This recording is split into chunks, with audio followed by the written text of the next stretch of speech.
अस्सलाम वालेकुम dear student. अब ये दूसरा जो है ना ये कंटिन्यू है न्यूट्रिशन के साथ। अब ये न्यूट्रिशन वाला जो है ना गुड न्यूट्रिशन ये नॉन सर्जिकल माउथ प्रिपरेशन है। आपने मरीज़ को देख लिया ना, तो मरीज़ का जो है ना कंडीशन अगर एक तो आप सर्जरी करेंगे, ये नॉन सर्जिकल है, तो नॉन सर्जिकल न्यूट्रिशन आता है। ये ज़रूरी है आप पढ़ लें कि what are the good nutrition which are sufficient for the patient for pre-prosthetic mouth preparation। अब आपको कैसे पता चलेगा oral science of nutrition deficiencies? आपको कैसे पता चलेगा इस मरीज़ में जो है ना न्यूट्रिशन की कमी है, खुराक की कमी है? तो आपको जो है ना आप उसके पहले जो है ना न्यूट्रिशन प्रोटीन्स न्यूट्रिशन और फिर आप प्रोटीन देखोगे। अगर प्रोटीन डिक्रीज है, प्रोटीन जो है ना नॉर्मल है कि तो आपको जो है ना डिक्रीज सलाइवरी फ्लो है और एनलार्ज पैरोटिड ग्लैंड्स है। अब आपने देखना है vitamin B complex iron protein deficiency है, तो उसमें क्या होगा? लिप्स में किलोसिस होगा, लिप्स उसमें जो है ना किलोसिस होगा। इंगुलर अब द माउथ जो है इंगुलर स्टोमेटाइटिस होगा, इंगुलर स्कार होंगे इस पे, ये लिप्स के एंगल्स पे स्कार होंगे, इन्फ्लेमेशन होगी। अब जो है ना और टंग कैसे होगा? एडीमा होगा। और इस पे जो है ना मेजेंटा टंग होगा, मतलब ये जो ना बहुत गंदा किस्म की टंग होगी। एट्रोपी ऑफ द पिलिफॉर्म पेपेली, और वो जो है ना पिलिफॉर्म पेपेली की जो है ना वो ट्रापी होगी। और फिर जो है ना बर्निंग होगा, टंग में ना बर्निंग होगा, सेंसेशन मरीज को सोरनेस होगा, मुंह से बदबू आएगा, पेल होगा, बाल्ड होगा, बाल्ड। तो मतलब है कि टंग इस तरह होगा अगर प्रोटीन डिफिशिएंसी हो, iron B complex, vitamin C की डिफिशिएंसी हो, तो आपने गम्स को देखना है कि और चीक को म्यूकोजा को देखना है कि एडेमिटस टाइप ऑफ ओरल म्यूकोजा होगा।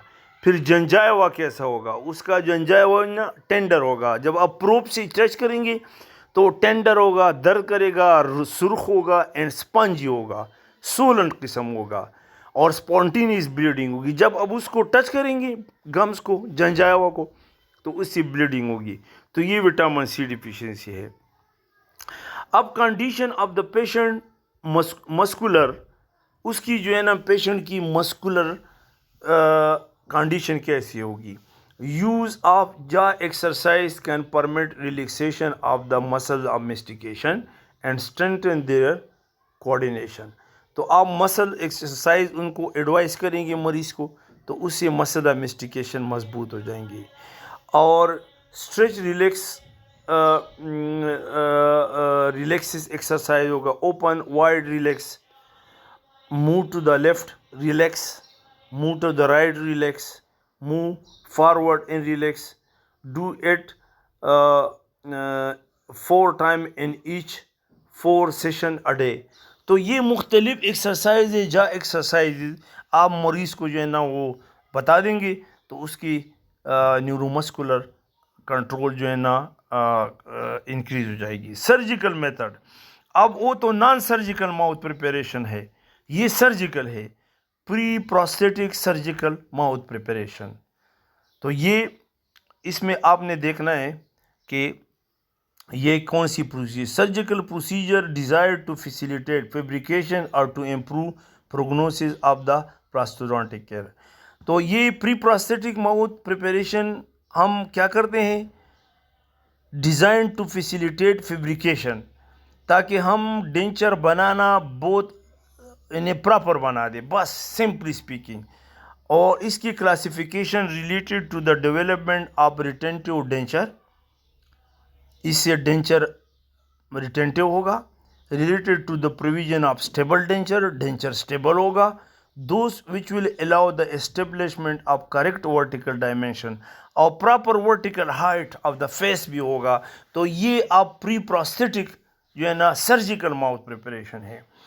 हर सर्जिकल प्रोसीजर इंक्लूड उसमें कौन कौन से इम्प्रूव द बोनी फाउंडेशन, एक तो आप ब्रिज की को करेक्ट करेंगे, improve the soft tissue foundation, soft tissue में भी कोई प्रॉब्लम हो तो आप करेक्ट करेंगे, इम्प्रूव रिज रिलेशनशिप, अपर और लोअर रिज रिलेशनशिप भी इम्प्रूव करेंगे, इम्प्लांट प्रोसीजर, और अगर आप इम्प्लांट लगाते हैं तो उसके लिए भी ये मतलब है बेनिफिट होगा।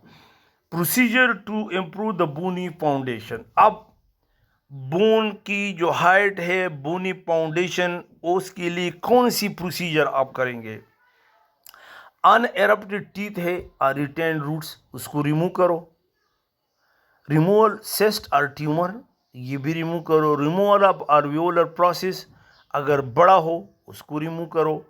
अल्वियोप्लास्टी करो, मतलब है अगर अल्वियोप्लास्टी ज़्यादा है, अल्वियोलर रिज को रिमूव करो। ट्यूब्रासिटी रिडक्शन, अगर मैक्सिलरी ट्यूब्रासिटी बड़ा है तो उसको सर्जिकली रिमूव करो।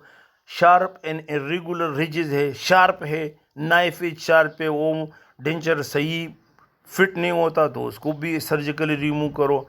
जीनियल ट्यूबरकल रिडक्शन करो और अटैचमेंट करो। Removal of torus and exostosis and alveolar repositioning, torus जो है ना, टोराई, ये एक बोनी ग्रोथ होते हैं, एक्जिस्टोसिस भी इस तरह बोनी ग्रोथ होते हैं, स्पेशली लोअर में प्रीमोलर एरिया में लिंगुअल साइड पे होता है, अपर जो है ना हार्ड पैलेट के मेट में होता है। तो ये आपको तो आरपीडी में मैंने बताया था कि ये चीज़, इसको सर्जिकली रिमूव करो। Technique to deal with excessive resorption, तो अगर एक्सेसिव रिजॉर्प्शन में तो किस तरह आप वो करोगे, ओवरले डेंचर, तो आप ओवरले डेंचर बनाओगे, ओवर डेंचर, और या रिज ऑगमेंटेशन करोगे। अगर या तो आप ओवर डेंचर बना दो, अगर वो नहीं बना सकती तो रिज ऑगमेंटेशन करो, मतलब इंसिजन दे दो, उसके ऊपर हाइड्रोक्सी एपिटाइड रख दो और उसको फिर दोबारा सूचर करो, तो 15-20 दिन या अप टू 1 मंथ वो रिच इंक्रीज होगा इन हाइट। वेस्टिबुलोप्लास्टी करो, वेस्टिबुलर जो है ना उसको जो है ना इंसिजन दे दो, बोन को एक्सपोज करो। Lowering of the mental foramen, तो ये आप सर्जरी करेंगे।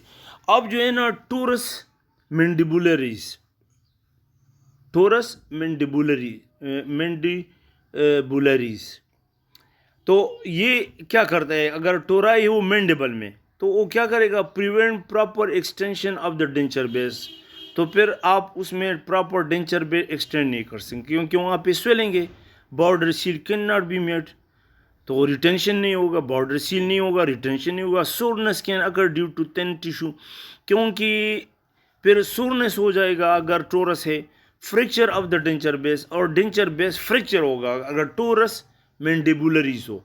अगर मैंडिबल में टोरस हो तो फिर ये प्रॉब्लम होगा, ये 4 प्रॉब्लम। और टोरस पेलेटाइनस, अगर हार्ड पैलेट में ये टोराई हो तो वो क्या करेगा, अफेक्ट डेंचर स्टेबिलिटी, स्टेबल नहीं होगा, में कॉज सोर स्पॉट होगा। इंटरफियर विद टंग फंक्शन, टंग जो है ना वो भी मतलब स्पीच प्रॉब्लम होगा।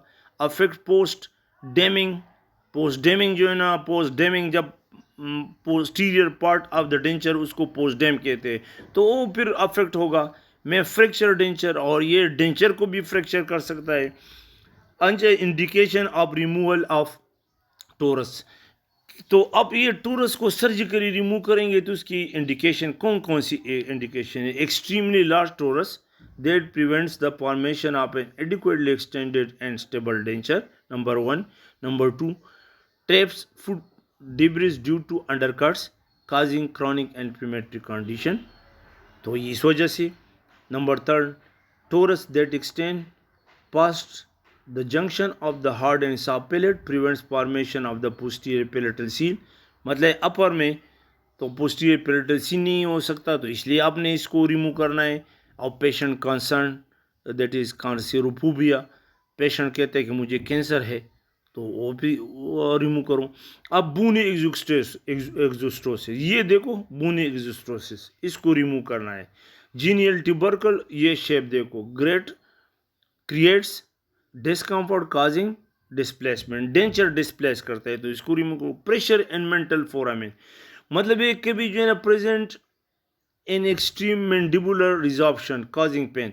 ने मतलब है कि अगर एक्सट्रीम मैंडिबल रिजॉर्प्शन हो बहुत ज़्यादा तो मेंटल फोरामिन ऊपर रिच पे आ जाता है, और जब डेंचर लगाते हैं तो वो मेंटल फोरामिन मेंटल न आता है तो फिर उससे मेंटल फोरामिन पे प्रेशर आता है और फिर numbness of the lower lip होता है। तो इसलिए आपने इसको करेक्ट करना है। वेस्टिबुलोप्लास्टी मतलब ये वेस्टिबुलोप्लास्टी भी सर्जिकल इंटरवेंशन है।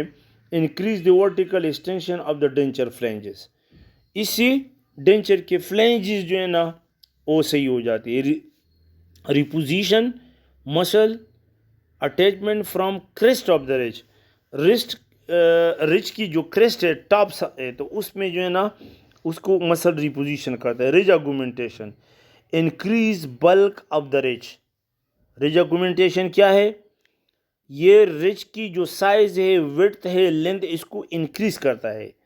हाँ, only graft from iliac ribs particular bone and marrow hydroxyapatite crystal, ज़्यादा हाइड्रोक्सीएपेटाइट क्रिस्टल हम यूज़ करते हैं बोनाहाइड इम्प्लांट के लिए भी, कंप्लीट डेंचर के लिए हम रिज आर्गुमेंटेशन करते हैं। रिच के ऊपर इंसिजन देते हैं और उसको जो है ना हाइड्रोक्सीएपेटाइट क्रिस्टल अवेलेबल है बाज़ार में मुख्तलिफ आर्टिफिशियल, तो वो रखते हैं जस्ट लाइक द बोन, तो फिर वो बोन हाइट हीलिंग हो जाती है और बोन हाइट इंक्रीज जो होता है। Non resorbable and non osteogenic, tri calcium phosphate है, रिजॉर्बेबल है, ऑस्टियोजेनिक है, वाइजर और वर्टिकल ऑस्टियोटोमी है, हॉरिजॉन्टल और सैंडविच ऑस्टियोटोमी है।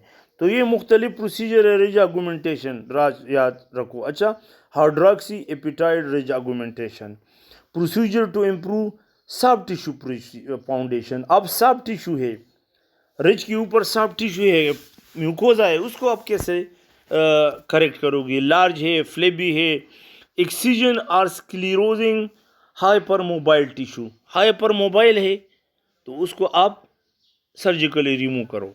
एपुलस पिशुरेटम है, मैं बता दूंगा इसके बारे में, ये बहुत इंपॉर्टेंट है एपुलस पिशुरेटम इंशाल्लाह। तो इसको आप सर्जिकली रिमूव करो। पेपिलरी पैलेटल हाइपरप्लेजिया यूजिंग इलेक्ट्रोसर्जरी या माइक्रो एब्रेजन है, माइक्रो एब्रेजन। तो papillary palatal hyperplasia palatal side में तो उसकी इलेक्ट्रोसर्जरी करो, मतलब एक कार्टरी टाइप से करो। हाइपरप्लास्टी मैक्सिलरी ट्यूब्रासिटी है, इन्हें मैक्सिलरी ट्यूब्रासिटी हाइपरप्लास्टिक है, सर्जिकली रिमूव करो। फ्रीनेक्टोमी बड़ा फ्रीनम है उसको रिमूव करो।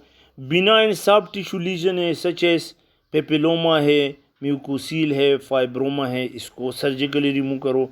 हाइपरप्लास्टिक रिज है तो इसको it interfere with optimal seating of the denture, affect denture stability. Hyperplastic ridge है तो डेंचर स्टेबिलिटी भी नहीं होगा, रिटेंशन। तो ये epulis fissuratum interfere with optimal seating of the denture, इसमें भी सीटिंग ऑफ द डेंचर हिलता है, सीट नहीं होता, तो ये करो।